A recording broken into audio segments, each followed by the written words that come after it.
And hello, welcome back, another fine week, and here we are back at Peace Place. And being at Peace Place means that you're going to hear people's business. And people's business could mean anything from politics to antics to food. Cake. Sounds good to me. Today, I have here with me a fine young gentleman by the name of Ben Mathis. Now, Ben is an avid Liberal Democrat like myself, and Ben has got something juicy to tell us, you know, people's business. So, good afternoon, Ben, and welcome to Peace Place. Hello, P. Thank you for having me. Oh, you're more than welcome. So, Ben, what's been going on in the community lately? Well, the one big thing that I'm paying a lot of attention to is the Mayor of London's recently come out with his new budget for the London Fire Brigade, which doesn't sound particularly hot and juicy until you get down to what he's planning to do with it, which is essentially to cut 17 fire stations across London. Most of them in inner London, particularly in the East End, where as you know, I spend a lot of my time.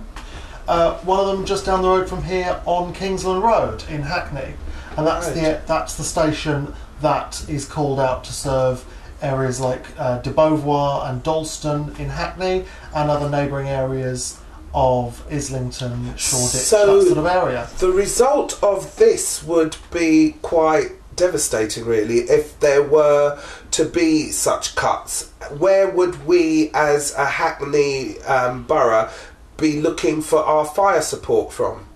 Well, at the moment we've got this station in Kingsland Road, as I say, that serves a lot of the central part of Hackney. There are two other stations to the north which are in Stoke Newington and in Homerton, and there's another one right down at the bottom of the borough in Shoreditch by the edge of the city. And basically what would happen is that the area that's currently served by Kingsland Road would be broken up and would have to be served by these other three stations. Which means that it's not just the people living immediately around this area that would be affected, because if you're somebody who currently gets their fire engine coming out from Homerton or Stoke Newington, then you're going to find that sometimes your fire engine is down serving the area that used to be served by this one, if it is closed down. Right. So what are you putting in play? What are we doing to see if we can solve anything? I mean, what solutions are there, if any at all? Well, the good news is that the committee at City Hall that decides these things doesn't have complete Conservative control. So Boris doesn't get everything that he wants. Now, our Liberal Democrat Assembly member Stephen Knight has already said that the Liberal Democrats on the committee are going to vote against this and are going to demand that the Mayor finds another way to make the savings that he wants to make. Like not building airports on water that he wanted to do. Well, that's certainly one way you could you know, that is one that put a bee in my bonnet. I'm really not impressed with it. Have we not got enough airports in England? You know, I think cannot the money be better spent? Well, I mean, that may be something for another day, but certainly there's a lot of controversy around flights in and out of Heathrow and City Airport that cause a lot of problems to a lot of people. So I'd say probably we have got enough airports, and we'll just have to see where that one goes. The other areas that you can make savings are, you know, by making savings on some of the back office functions, by maybe sharing the control centres with the police or the ambulance service. There's a lot of areas that you can save money on these things without putting people's lives at risk. And that's essentially what is happening, really, isn't it? I think so. I mean, he's putting saving money ahead of saving lives, and that cannot be the way that these things work. So the first thing we've got to do is to make sure that as many people in the community are aware that this is going on as we possibly can, and that they put the pressure on the people that they vote for, because not everybody votes Liberal Democrat, as we know. There are a lot of people who vote for Labour. Sad but true. A lot of people who voted for Labour or Green Party or Conservatives who are going to be on this committee and are going to have a vote. Right. So we need to make sure we've got a broader base as possible, putting pressure on the people at City Hall. And what we're doing is we're distributing a lot of leaflets, particularly in the tower blocks around de Beauvoir, is where I've been concentrating, because obviously people who live in tower blocks are the ones who I think are most concerned about what happens if they lose their fire service. I mean, when you live on the 15th floor, if there's a fire somewhere down below or in the middle, it's kind of like... Absolutely. You want to know how the hell you're going to get out of there. Absolutely. Any more suggestions, Ben? Well, what you can do is you can go to our online petition. Oh, give them the online petition. Yes, which is a bit complicated, but we'll go slowly. www.ourcampaign.org.uk/Kingsland Fire Station. Can you do that again? www.ourcampaign.org.uk/Kingsland Fire Station. You can also find the link on the new Facebook page that Hackney Lib Dems have just opened up, which is facebook.com/Hackney Lib Dems. Wow, that's easy. Yeah, that's very easy. Not that even I can remember that one. So, other than this fire campaign, which I really am so pleased that something is being done about this and awareness has been brought to it's literally life and to death. the community. It is, and I'm really disappointed in Boris because, as you can see here, this is my trophy from discreetly positioned, because we knew we were going to be raising this subject, you see. But he is a goody man. He sees that people are doing good in the community. He does reward them. He is very supportive of community things. But at the same time, I feel that he's really kind of treading on toes and walking on eggshells at the moment, because I feel that Boris really hasn't quite thought this one through, and we could come a bit unstuck. We could. I mean, particularly when we're dealing with central London areas where, I mean, we hope that it doesn't happen, but if we had another incident like the July the 7th bombings, we are going to need every fire engine, every fireman and all of these kind of people. Or indeed another riot. Well, quite. Because, I mean, I didn't see any fire engines out when all these cars were on fire in Hackney, and if that's because they were tending elsewheres and other fires, if something kicked off again, are we going to be protected, or are we going to have to be the last ones that get dealt with because it's all nearer to Homerton or Stokey? So that's a sad point. Well, that would be the fear, yeah. So what's happening for Lib Dems? I mean, what's old Nick Clegg up to and his little entourage of, goodies? Well, first, I mean, he's made an announcement this week about parental leave, which again is one of these things that maybe doesn't sound very glamorous, but actually is going to make a really huge difference. Now, this parental leave, I do recall reading, is this something to do with when mothers have home leave from pregnancy? Yeah. They're saying that fathers are indeed entitled to that same amount of time, it's a little bit. It's a little bit more complicated. Yeah, it seemed it got complex as I was reading. Basically, obviously, when there's a new baby in the family, that mum's gonna need some time off because she's obviously she's the one who's just given birth. But at the same time, families aren't the same as they were back in the 50s. Quite. There are families where both parents are going to share the caring arrangements. There are families where the mum earns more, so she's going to go back to work and have dad stay home. Quite. So what the government is now able to bring in, and what Nick Clegg has announced this week, is that whereas before you had one big chunk of maternity leave and then dad was able to get maybe 2 weeks, that amount of leave is able to be split any way that those two parents want it to. So if they want to take the same amount of leave and both be off together and then both go back to work at the same time, they can. If mum just wants to be off for a couple of weeks and dad stay home for much longer to look after the baby once she goes back to work, they can. Or they can just do it the old-fashioned way.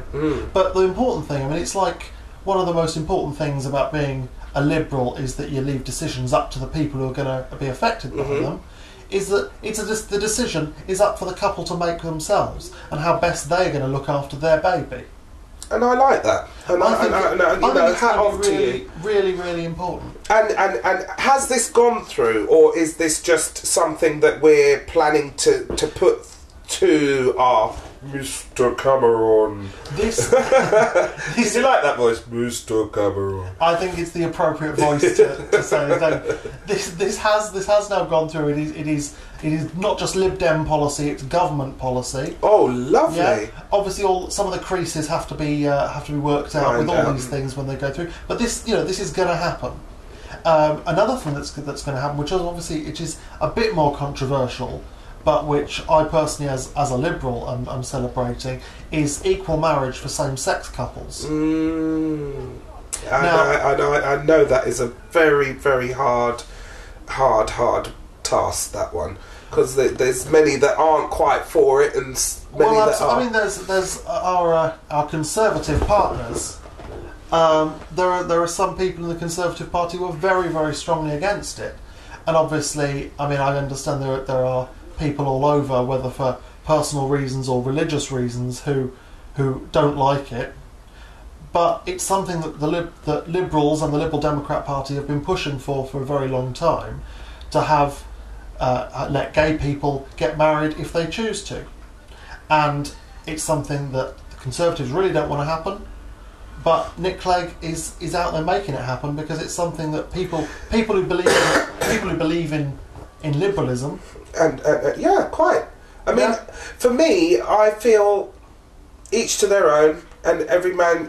They say this is a free country, freedom of speech, and all of this sort of thing.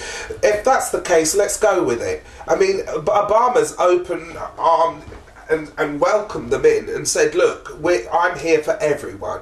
And if you're running a country, you need to be inclusive of everyone, because we are such a diverse country, with cultures, religions, and sexual preferences. You know, we need to reach out to everyone. And I mean, which brings me to this whole issue about the what was they voting yesterday? What on earth is the church up to? Women bishops. Oh my God, Ben! I was livid. Yeah. Well, I mean, the crazy thing, of course, is that what this actually means is that there are 20, 40, however many bishops there are that they automatically get a seat in the House of Lords. All the Church of England bishops. So that's a set block of seats that can only ever be held by men.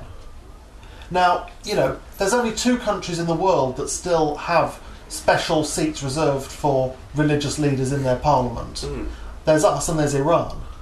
So that's a club I really want to belong to. Don't you think? Well, I think it's nice that we can feel that, you know, that we do give over that element to religion, which is important. But what really confused me and concerned me was the fact that we're living in the medieval times.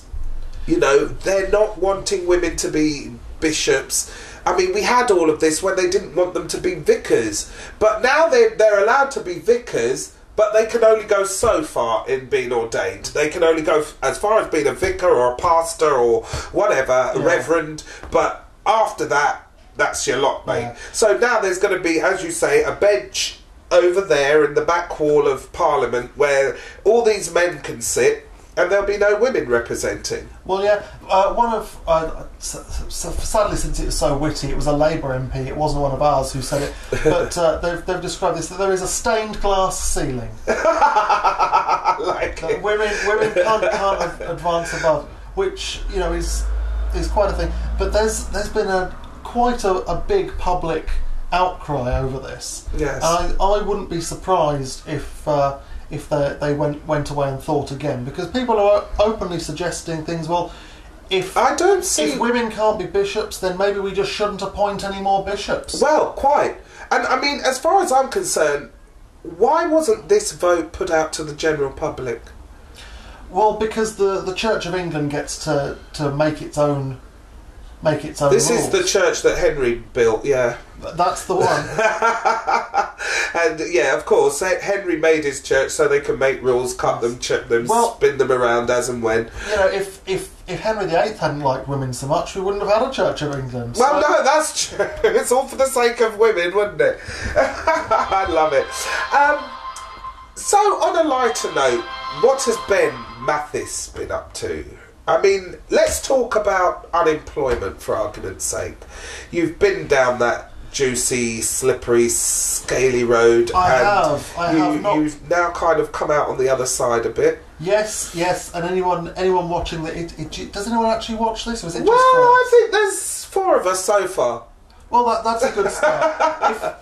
if you're watching this and you're unemployed, I promise you, I'm certainly no more unemployable than anybody else, and I managed to come out the other side. So, hang in there, guys. How long were you unemployed for? It was for a little over a year. And frustrating? Really, really frustrating. Yeah. Because you go along to the job centre and they're not the most helpful people. Tell me about it. I'm sure they're all very busy and they've got a lot to do, but when you're going through that sausage machine, it doesn't feel very, very personal, and it can be really, really humiliating and frustrating that you're just going along, signing on each fortnight. Yes. And you just think, well, what do I do? Then where do I go from here? Exactly, because even if you're trying really hard, there's only so many hours of the day that you can look for jobs, and then you're just sitting around or wandering about. And then you get that fear that you get thrown into a job that you possibly, most 9 times out of 10 don't really like, or not interested in, because you just got to take what kind of comes as such. But this is true. The one saving grace obviously is money. It's amazing what we put up with in exchange for a living wage. Yes. Or even just a minimum one. Now, let's do some more. Let's talk about... Are we plugging your latest project? My latest project, people. Getting Clean. And it has got a double standard to it. This is a project which is done by ISIS Films in conjunction with Liberty. Now, Liberty are a production team and organisation that help penal reform, working with young people who have been in jail and training them to give them some skills in the industry, filmmaking industry. So they learn things like filming, editing, sound, credits, and all of this sort of stuff. The whole production of making a film from start to finish. And we were lucky, it's a 7-minute film, and I was lucky to be asked to come and do this film because basically they wanted a mother figure, and someone had said they see me on TV, and one of the filmers said, "Oh, I'm sure I filmed her at Britain's Got Talent," and then a whole kind of scenario of similarities, and suddenly I was found and ended up being a part of this. We went to BAFTA. BAFTA is sponsoring it and backing it. And we went to BAFTA to launch the film and tell people what it was about and what it was working with. As someone who's been to jail myself, I think it is something that could play a large part in the prison reform system. Taking projects into the prison and helping inmates to learn things and give them some sort of inclusion before they leave, so that when they leave prison they can go to a job centre and say, "Look, I've got these skills, I've done this sort of thing, this is what I'm interested in, how do I go about getting any further?" So we were lucky to be invited to ISIS, which is a young offenders prison at the back of Belmarsh Prison. And we went there to just say hi to the guys who actually edited it, because we had the champagne and glitz kind of session, so we wanted to give something back to them because they did edit the film and make the posters and everything. So we went along and supported them there, and I presented them with their DVDs, and they were so chuffed. And the enthusiasm from them youngsters, you could see that they really felt that they'd achieved something, and they're all talking about when they come out they'll be going down to the Liberty office, and the Liberty office is in Brixton. Massive place, loads of people there. Now, you saw the film, I showed you the very short 7-minute film, Ben. Did you think it kind of got your point across? I think it It really did, actually. I mean, and apart from anything else, it was just a really good little short film. Yeah. You know, you've got. I won't give the ending away. No, don't give the ending away. I won't give the ending away. It's just basically a young man who leaves prison and all he wants is a bath. Which we say it's got double meaning because getting clean, obviously, when you come out of jail, you get clean. But he also wanted to get clean. So look forward to it. Yeah. Look it up. It's not quite out yet. Give it a couple more weeks. But remember, you first heard it here at Peace Place. And also, Ben, let's oh yeah, we're on the case. Let's tell me a little bit about what you know about our Black Vote. Well, Operation Black Vote, who they're an organisation that, as the name suggests, they're involved in getting black people and people from other ethnic minorities not just voting but involved in politics generally, because, as you may have noticed, Parliament doesn't look anywhere near as black as Britain does. Slightly dull, yes. Slightly. There's it's great if you look like me. I've got to say I'm a little bit conflicted because I do all right out of the deal. But yes, I mean, so it's this is from another of your causes that you're involved with. We've got a little leaflet here just explaining why, in very simple terms, why it is so important for people from black and ethnic minority backgrounds to get registered to vote. Mm-hmm. Just explain that that you can vote.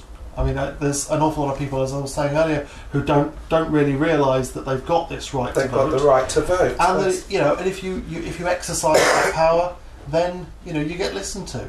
There's a reason why pensioners get so much and young people get so little, and the biggest part of that reason is that pensioners vote and young people don't. And just the same, white middle class people turn out and vote, and black people and poor people and people that live in inner cities don't not so much don't bother, but maybe have other things to do. And don't bother. Fair enough. Don't bother. And if you don't, politicians will do anything for a vote, and if there's no votes in it, they don't bother. So nobody bothers. So what it's saying on here is awakening the sleeping giant. 30% of black workers are living on poverty wages, which is pretty stark when you think about it. Act now. The black vote can decide almost 100 seats in a general election, and when you think that there's how many are there? 650 seats. So 100 of that. 100 of them could swing either way, depending on how black people vote. I mean, and indeed, was this not the case with Obama? Well, it absolutely was. This is our cameraman's favourite subject, Obama. Well, he watched that developed every day, hours of footage. He's like glued to it. Have you seen what they've done now? Yeah. So yeah, I mean, well, if you look at the split with sort of what groups voted for what in America, where obviously there's a lot more black political activism than we have here. The black vote overwhelmingly voted for Barack Obama. Hispanic vote again overwhelmingly went for him. Women, interestingly enough, voted for him. Whereas if the electorate had just been white men, we would be looking forward, or perhaps dreading, the inauguration of President Romney in January. Oh gosh, could you imagine? Well, fortunately, we don't have to. No. Well, but it's a kind of a scary thought, though, isn't it? Well, absolutely. But I mean, that really just goes to show what can happen when groups that aren't normally well represented get themselves organised and can rally behind a cause. It's easy to credit Barack Obama for the amazing campaign that him and his people ran, and they did. Yeah. But what had to happen before that was that all these organisations, it's called the National Association for the Advancement of Coloured People, which is a bit. We're not sure we say that anymore. Are we allowed to? Well, either way, the NAACP, which is a really massive organisation in the States, which is all about empowering black people, not just in politics, but predominantly in politics. It's a huge organisation. It can mobilise hundreds, thousands of people behind political campaigns, and they're a really big deal. And Operation Black Vote, I suppose, is trying to be a sort of a British equivalent of that. They're not quite there yet. Which is not a bad thing, surely. Oh no, absolutely. If they're reaching out in the right way. I mean, and for me, I don't care Labour, Conservative, Liberal Dem, Green. Get the votes. Get the black folks out there. Get the ethnic minorities knowing that they have got that right, whatever your preference is. Well, obviously that's true. I mean, it's much better that everybody turns out to vote. We had. It's better they vote Lib Dem, but hey, yes, we can't be biased here. You know, those people who are not in London, and there are some people not in London. They've just had the police commissioner elections last week, where turnout was something like between 10 and 15%. It was really poor. Which was really, really poor. So it's better, the more people turn out to vote from whatever background, the better. But of course, more black people turning out to vote. Do you think what I was really saying is, there's lots of different ways that politicians engage with ethnic minority communities, and there are some places where it's not been done in a very healthy way. You see a lot of places where political parties will go in, they'll meet with a few sort of leaders in the community who will then just say, oh well, I'll just round up the votes and they'll follow me behind whatever party I choose, which isn't a healthy way of doing it. No, because it means that they're not actually doing the work themselves. Well, absolutely. They're relying on stronger heads. I mean, all right, say for case scenario, the likes of me, they would say, Hackney, Pauline, let's get her up there, she'll get all the black votes in. Well, maybe I'll get a few in, but not all of them, because, I mean, we've got to bear in mind, Hackney is a very, very strong Labour borough. It is. And you'd have to, I don't know what you'd have to do. I can't say what I was going to say, actually. I had a thought, but I thought, no, I might get litigated for that one. One of those thoughts. Yeah, it's one of those thoughts that get like abolishing certain parties, and then that leaves it all free, doesn't it? Well, what you need to do is what we did when we were running your election campaign, which is going door to door, talking to people, and finding out what they need. Yeah. It's not about going to the leaders of whatever community and just saying, right, well, come with us and there's something good in it for you. Is there? Might be. Bit of cake? We'll talk. Okay, it's a deal. Well, Ben, thank you for coming to Pease Place today. It's been an absolute pleasure having you here. I think we've covered quite a bit today. I don't know. That's what I wanted to ask you. Before we go, it was quite an important question. Do you think they did enough to get those voters out there for the police, police commission? No. Short answer, no. In most big elections in this country, every candidate has the right to send a minimum one piece of literature to every voter, free of charge, through the Royal Mail. They have to pay for the leaflet, but the Royal Mail delivers it free and the government pays. Right. That wasn't available to candidates in this election. So that's a big slip up. So not only was it held on a cold Thursday in November, when nobody wants to go out and vote, not only was there not really much of a publicity campaign behind it, but the one thing that normally you're guaranteed is that everyone will get a piece of literature through their door from each of the candidates saying why you should vote for them. They weren't even allowed that. Wow. Not good. Not a good look. No. So there's a lot that needs to be done. I mean, if we have these kind of elections again, and that's not for certain that they'll do it again. They might just decide it was a bad idea. But if we have them again, then they really, really do need to do it differently next time. Definitely. And hopefully we'll learn from bad experiences and not repeat them, like the guys in your your film getting clean. Getting clean. Excellent stuff. Thank you very much, Ben.